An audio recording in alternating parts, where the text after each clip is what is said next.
आज देखिए, सौभाग्य से भारतीय जनता पार्टी महाराष्ट्र के उपाध्यक्ष और महाराष्ट्र सरकार के पूर्व गृह राज्य मंत्री कृपाशंकर सिंह जी हमारे साथ हैं। यह सिलसिला इस दिन पर विगत कई वर्षों से चला आ रहा है। वो परिप्रेक्ष्य है परम पूज्य डॉक्टर बाबा साहब अम्बेडकर की जयंती, और जयंती की पूर्व संध्या पर आपके बांद्रापाली हिल आवास पर मैं हूँ।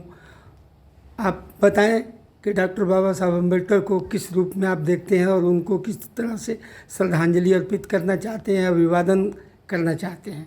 आपका हमारे चैनल में हार्दिक स्वागत है। इस हिंदुस्तान के धरती पर, भारतवर्ष की धरती पर बहुत सारे महापुरुष, बहुत सारे देवी देवता, बहुत सारे लोग अवतरित हुए हैं।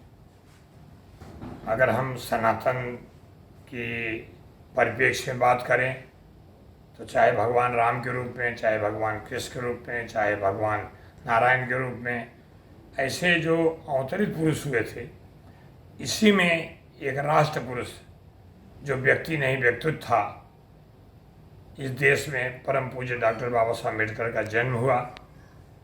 और देश आज़ाद होने के बाद 15 अगस्त 1947 के बाद देश कैसे चलेगा, और उसके लिए भारत के प्रथम राष्ट्रपति डॉक्टर राजेंद्र प्रसाद जी और भारत के प्रथम प्रधानमंत्री आदरणीय जवाहरलाल नेहरू जी ने इस संविधान को, देश चलने की प्रक्रिया को कैसे ले जाया जाए, एक ऐसे व्यक्तित्व के हाथ में सौंपा जिसका नाम था डॉक्टर परम पूज्य बाबा साहब अम्बेडकर, जिनको भारत रत्न की उपाधि है। क्या क्या उपाधि दी जाए, उपाधि कम पड़ेगी, लेकिन उनका नाम ही बहुत काफ़ी देश के लिए है। और 26 जनवरी 1950 को यह संविधान डॉक्टर राजेंद्र प्रसाद प्रथम राष्ट्रपति के हाथ सौंपा गया, और देश आज उसी मार्ग चल रहा है। और देश ही नहीं, बहुत सारे ऐसी कंट्री हैं जहाँ डेमोक्रेसी यानी लोकतंत्र समझ नहीं आता था, जो डिक्टेटरशिप से ही अपना देश चलाते थे, आज वो लोग फॉलो कर रहे हैं। ऐसे में मैं आज के दिन परम पूज्य डॉक्टर बाबा साहब अम्बेडकर को श्रद्धांजलि अर्पित करता हूँ, आदरांजलि अर्पित करता हूँ। उनका एक मंत्र था बड़ा ज़बरदस्त कि सीखो, संगठित हो और संघर्ष करो। सीखना बड़ा ज़रूरी है।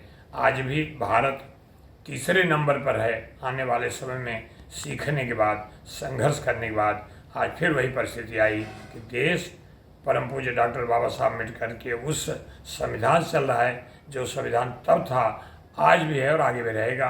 इसलिए मैं परम पूज्य डॉक्टर बाबा साहब अम्बेडकर के विचारों को, उनकी प्रतिभा को नमन करता हूँ, प्रणाम करता हूँ, और कोशिश करता हूँ कि हमेशा उनके दिए गए जो मार्ग हैं उस मार्ग पर चल सकूँ। इस पर क्या कहेंगे कि इतने बड़े विद्वान जिन्होंने इतनी बड़ी रचना की, संविधान की, उनकी प्रतिमा की आज भी विडंबना होती है, अपमान होता है, तो इसके पीछे आप क्या समझते हैं, कौन सी शक्तियां हैं? ये देवी देवताओं के समय भी राक्षसी विचार के लोग थे।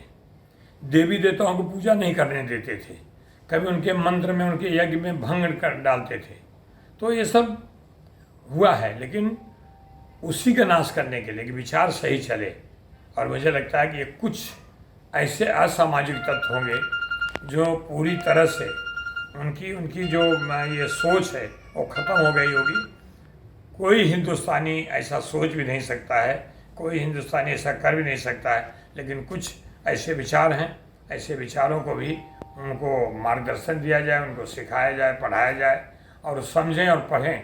मुझे लगता है जिस दिन इस देश की परंपरा को लोग पढ़ लेंगे, जान लेंगे, वो कभी ऐसा नहीं करेंगे। धन्यवाद, बहुत बहुत धन्यवाद। नमस्कार।